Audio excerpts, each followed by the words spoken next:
At a dinner party, my girlfriend looked me in the eye and declared, "I doesn't date men who earn less than me," not knowing I had just signed a $540K offer letter.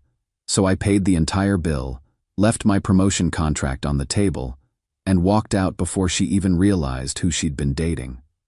I'm Cameron, 31M, and I'm still processing what happened last night at a dinner party. Not sure if I handled this right or if I just nuked a 2-year relationship over my ego. I live in Seattle, work in tech as a senior director of product at a major company here. Just got promoted 2 weeks ago. Signed the offer letter on Friday. New compensation is $340K base salary plus $200K in annual stock grants. So about $540K total per year. It's a big jump from my previous director role. I've been dating Vanessa, 29F, for 2 years. She's a corporate lawyer at a mid-size firm here, makes around $185K as a 5th-year associate. We met through a mutual hiking group, hit it off, been together since. Here's the thing though, I don't think Vanessa actually knows what I do for a living, like, the specifics. Early on when we started dating, she asked what I do. I said I work in product management at a tech company. She nodded and the conversation moved on. I mentioned the company name once or twice, but she never seemed to recognize it. I have a psychology degree from UW, and when she saw it on my bookshelf, she asked if I was a school counselor. I said not exactly, but I didn't elaborate because it felt like bragging. Over 2 years, she's never really asked follow-up questions about my work. I mentioned once that I was doing user research with teenagers for a new app feature, and she said something like, "Oh, you work with students, that's nice." I didn't correct her because the conversation had already moved on, and bringing it back felt weird. I drive a 2018 Subaru. I rent a modest 1-bedroom in Capitol Hill. I wear jeans and hoodies most days because that's tech culture here in Seattle. I think she assumed I was living paycheck to paycheck or something. Maybe she thought I was a high school teacher? Teachers in Seattle average around $58K. I never corrected her assumptions because honestly, talking about money felt gauche. That's very Seattle, you don't flaunt wealth. Also, I have major imposter syndrome. I grew up working class in Tacoma. First person in my family to work a corporate job. My dad was a union electrician. I'm always worried people will think I'm showing off. Last night, our friends Ryan and Michelle hosted a dinner party at their place in Fremont. 6 of us total, 3 couples. Nice evening, catered Thai fusion, good wine, talking about hiking plans and work stuff. Around 8:30, the conversation shifted to relationships and money. Someone mentioned how her boyfriend always insists on paying for everything. Another couple talked about splitting expenses proportionally based on income. Then Vanessa spoke up. She said, and I quote, "I have a rule. I don't date men who make less money than I do. I need a partner, not someone who's financially dependent on me." She looked directly at me when she said it.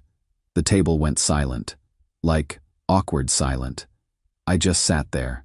I didn't say anything. Our host quickly changed the subject to weekend plans. But I was processing. She thought I made less than her $185K. She thought I made maybe a third of what she does. And she just publicly stated that as some kind of standard she was generously overlooking by being with me. 2 years. 2 years together, and she never once asked me detailed questions about my actual job. Never looked at my LinkedIn. Never asked about my title or what product management actually means.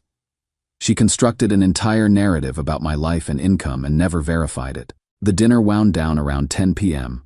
Ryan mentioned splitting the catering cost. It was $420 total for the group. Vanessa started to say something about splitting our portion, but I cut her off.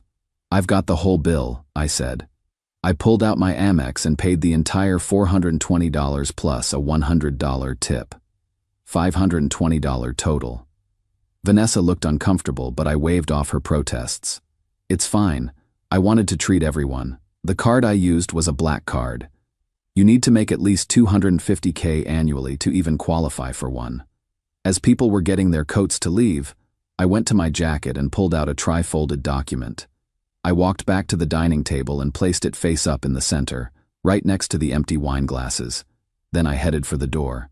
Ryan, curious, opened the document.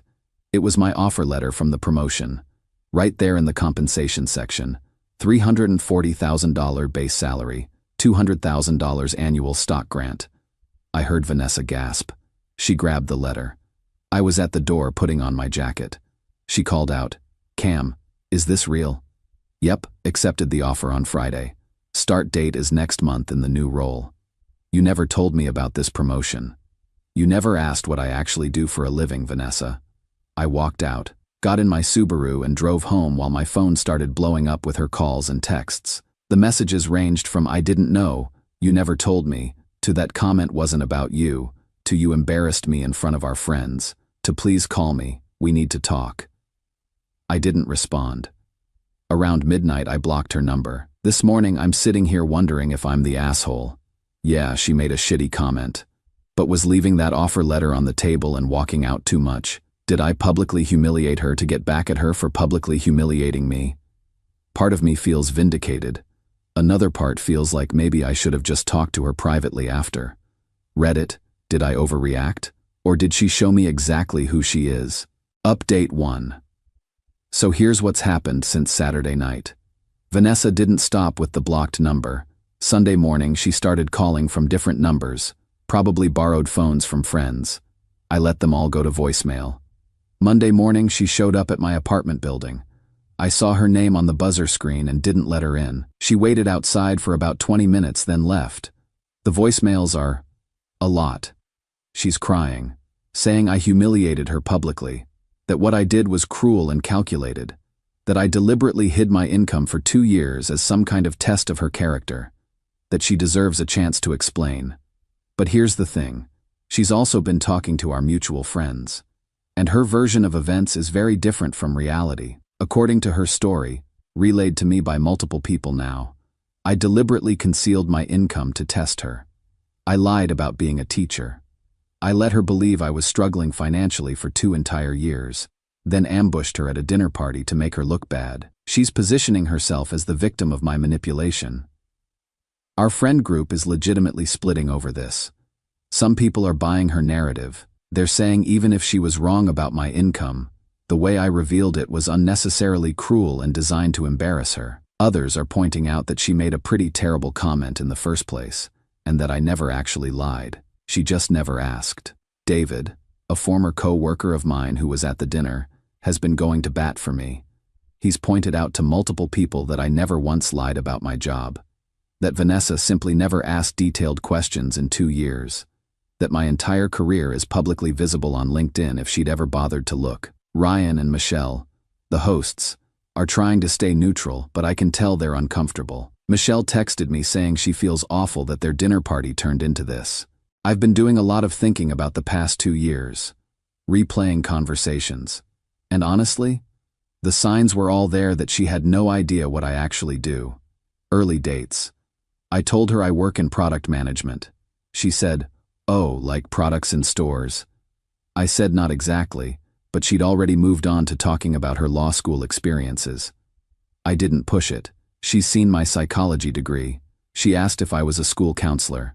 I said not exactly, and changed the subject because I felt weird talking about myself. She's heard me mention working with student users. I was doing user research with teenagers for an app feature. She clearly heard students and decided I must work at a school. I've mentioned my company name maybe 3 times over 2 years. She never recognized it or asked what they do. She's seen me take work calls at odd hours. Product emergencies don't care about time zones. She never questioned why a teacher would be on calls at 11 p.m. She's definitely seen stock vesting statements when I've had mail out. I always assumed she knew what they were, but looking back, maybe she thought they were retirement account statements or something? Last December, my company had a big holiday party. She couldn't come because her law firm had their party the same night. She chose her firm's party without hesitation. I remember being a little hurt that she didn't even seem conflicted about it. Now I'm wondering if she thought her party was higher status, and mine was just some casual teacher thing. The promotion she's mad I didn't tell her about? I've been at this company for 7 years. I've been promoted 4 times. I went from product manager to senior product manager to director to senior director. Does she think teachers get promoted 4 times in 7 years?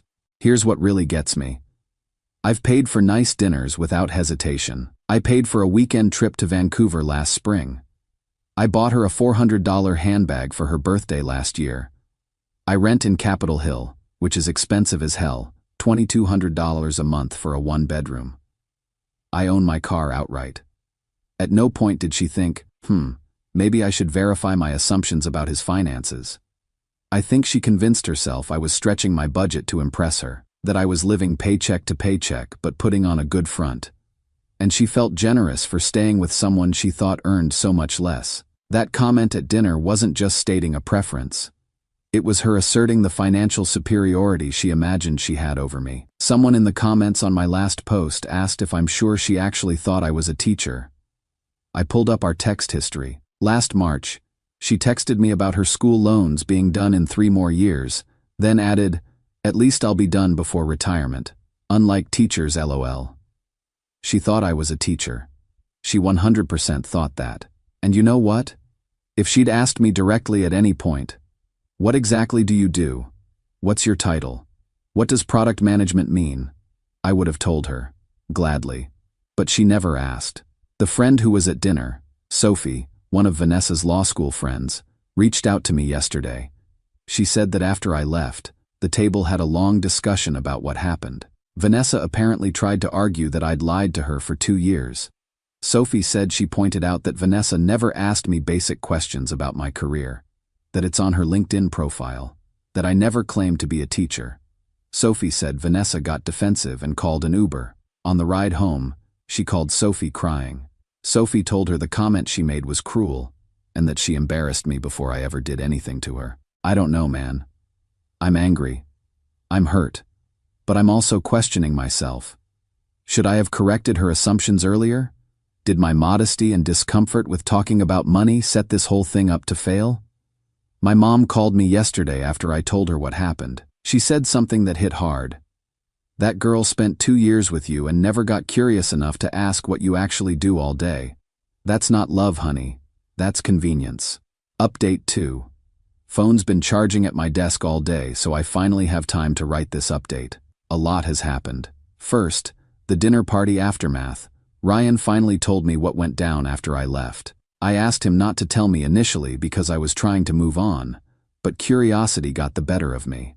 Apparently after I walked out, Vanessa just stood there holding my offer letter, staring at it. Sophie asked her, "Did you seriously not know what Cameron does for a living?"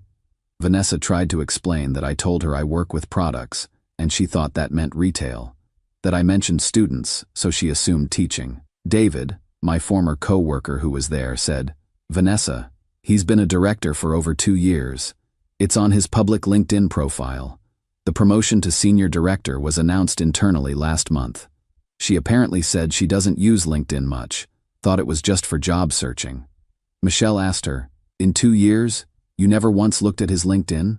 Never asked him directly about his job title? What he does day to day?" Vanessa got defensive, said she asked early on and I was vague about it. Which, okay, fair. I probably was vague.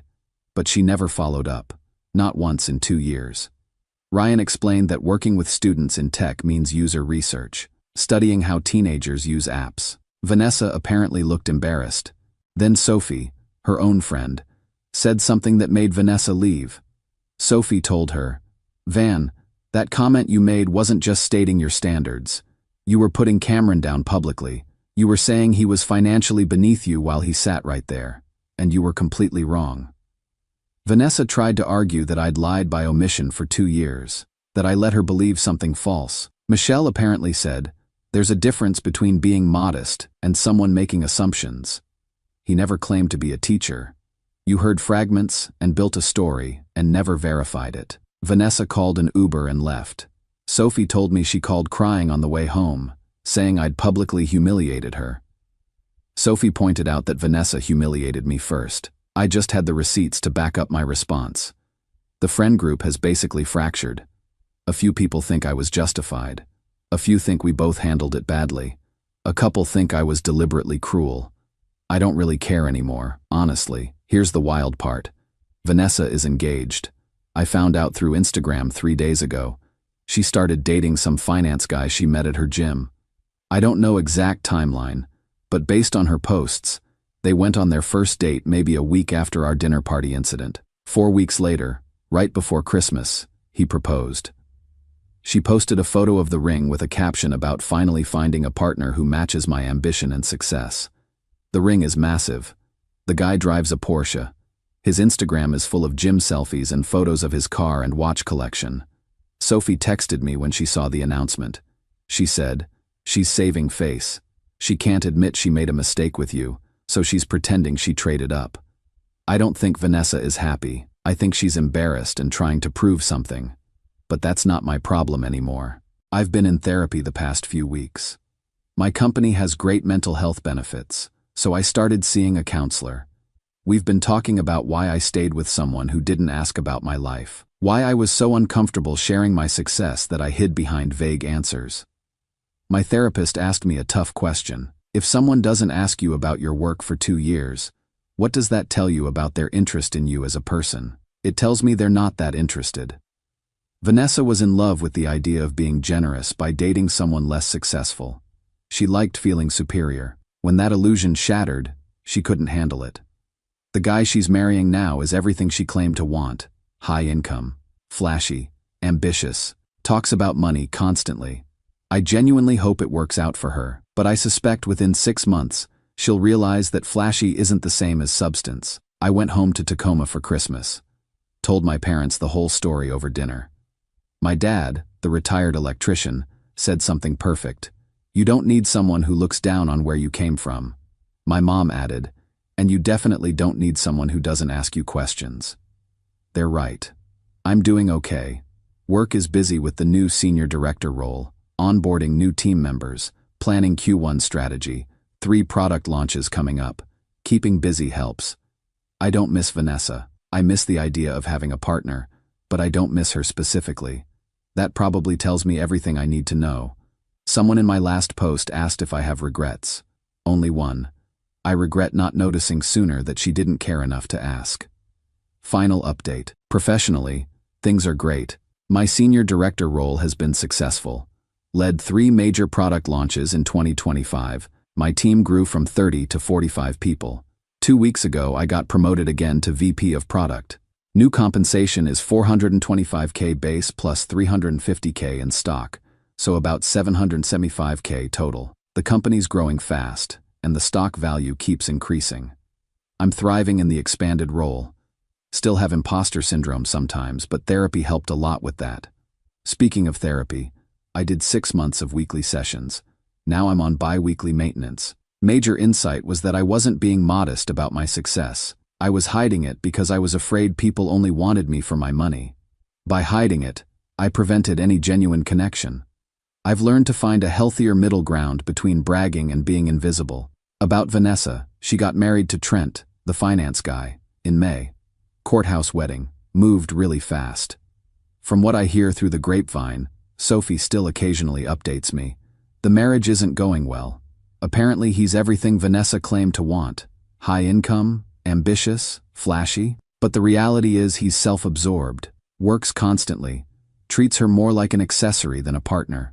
She's miserable but won't admit publicly that she made a mistake. In October, Sophie met Vanessa for coffee. Vanessa apparently admitted the marriage wasn't what she expected. She complained that Trent works all the time, never asks about her day, makes everything about himself. Sophie pointed out that's what focusing purely on someone's success markers looks like. Vanessa acknowledged that she messed up with me, that I was actually a partner and she didn't realize what she had. Sophie agreed, bluntly. I ran into Vanessa once, in November. I was at Victrola Coffee Shop on Pike, and she walked in with a friend. We made eye contact. She came over. Awkward small talk. She showed me her wedding ring. Asked if I was seeing anyone. I said yes. She looked sad. Long pause. Then she left. Here's the good part. I am seeing someone. Her name is Priya. She's 28, a data scientist at a different tech company here in Seattle. We met at an industry conference in September. She came up to me after a panel I was on about product development and data integration. First conversation, she asked detailed questions about my role, my company, my team size, the challenges I'm facing.